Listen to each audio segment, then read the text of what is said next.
اللحظة اللي We'd been waiting for this moment for 5 years, the moment of crossing the canal.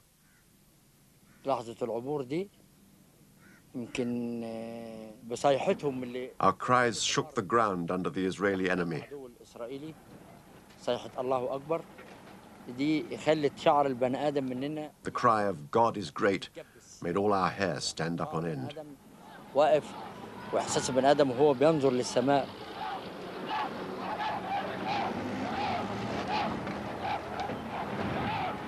The Egyptian army sped ahead, eager to retake lost territory.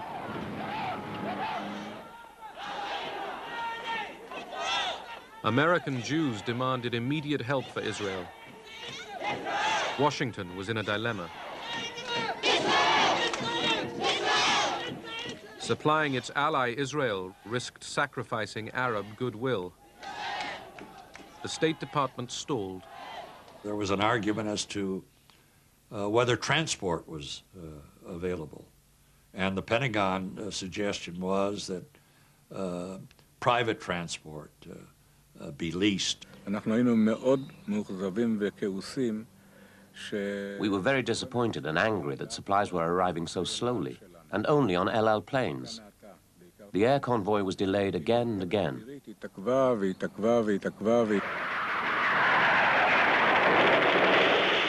The Egyptians kept up their attack.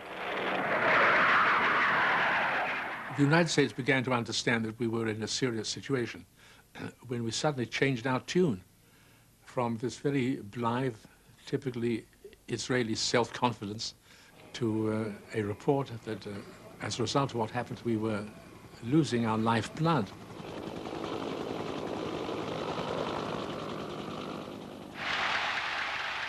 Sadat was triumphant.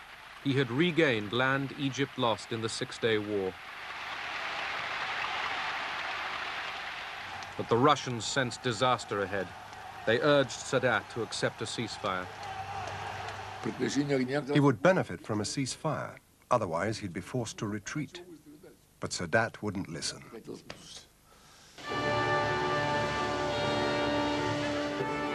In Washington, President Nixon ended the delay over the arms shipments.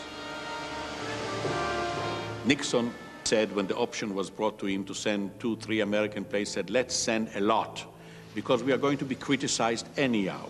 And we will be criticized for whatever we do, for 1 plane or 2 planes, for 40 planes. So let's do it in an effective way.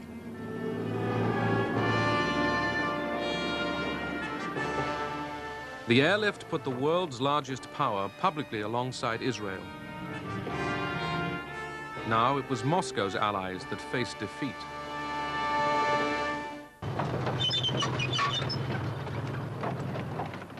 Now the Israelis crossed the Suez Canal into Egypt. Soon, most of the Egyptian army would be stranded in the Sinai.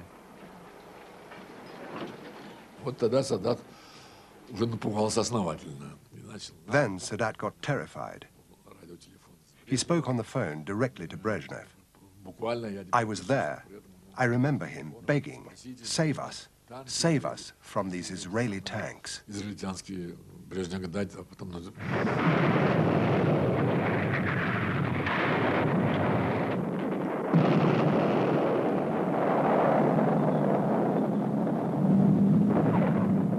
Cut off in the desert, the Egyptians faced defeat. Moscow called for a ceasefire. They realized that the greater the military victory on the part of the Israelis, the greater defeat of Soviet supply, and a general weakening of the Soviet position in the entire region. The Soviets and Henry Kissinger rapidly agreed proposals for a ceasefire. As Kissinger arrived in Israel to break the news to the Israelis, the superpowers' ability to restrain their allies would be tested. He had made commitments which some of our leaders, especially Golda Meir and our Prime Minister, believed to have been rather rash. And when he landed, he said, I'm going to be chastised for this. Israel wasn't yet willing to end the war. Kissinger explained what happened, and he vowed to continue to help Israel in case there is a renewal of fighting.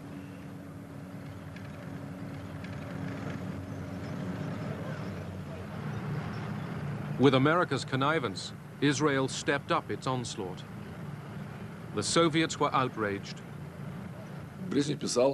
Brezhnev wrote a letter to Nixon saying, "How is it, when we've agreed to act jointly, that the Israelis are continuing to advance?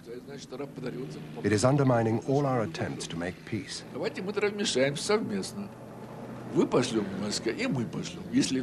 We suggested that both the Americans and the Soviets send troops to the Middle East to make Israel accept the ceasefire." But there was also a sentence that said, "If you won't do it, we will have to consider unilateral action." The Soviet leaders had every reason to look at this as if there had been some sort of a plot. And they reacted very violently, and they sent us an extremely tough note saying that they want to join the American-Soviet intervention, and if not, they would act unilaterally. Kissinger deliberately upped the ante. Determined to forestall any Soviet intervention in the Middle East, he placed American nuclear forces on heightened alert. The basic purpose was to generate a lot of traffic that the Soviet Union would pick up before they received our reply to know that this was getting serious. Moscow didn't react to the alert. They had already abandoned the idea of unilaterally sending troops. That was clearly a political victory for the United States, a major political victory that had repercussions in a Cold War far beyond the Middle East.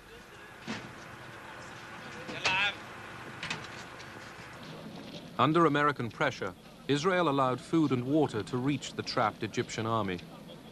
Kissinger wanted Egypt defeated, but not destroyed.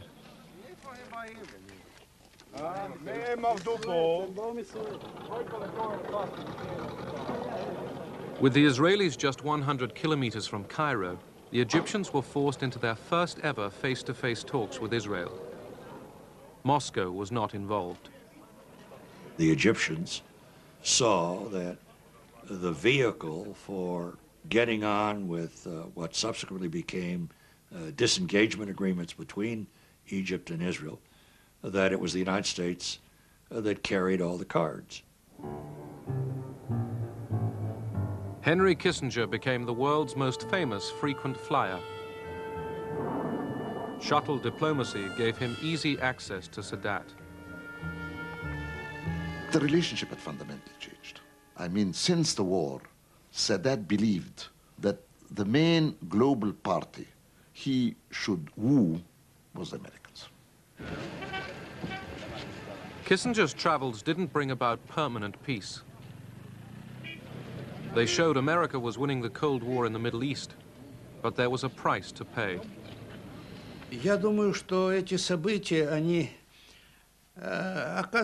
These events unfavorably affected the process of détente. They strengthened the mistrust of the Soviet Union towards the United States. Недоверие Советского Союза к Соединенным Штатам.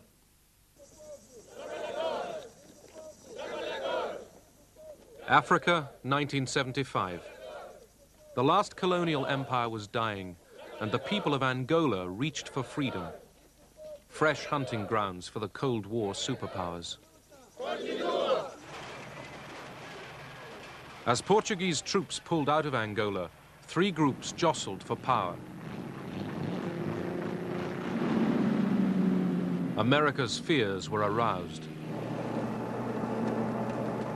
When Bill Colby, the CIA director, went to brief the National Security Council in the White House the first time on this, his briefing was literally, "Gentlemen, this is a map of Africa, and here is Angola." Now, in Angola, we have three factions. There's the MPLA, they're the bad guys. The FNLA, they're the good guys. and there's UNITA and Jonas Savimbi we don't know too well. And that was to get the National Security Council involved in this thing. The Popular Movement for the Liberation of Angola, the MPLA, the largest group, was left-wing. Based in and around the capital, Luanda, its multi-ethnic membership was led by Agostinho Neto and Lucio Lara. In the 1960s, it had received training from Cuba and arms from Moscow.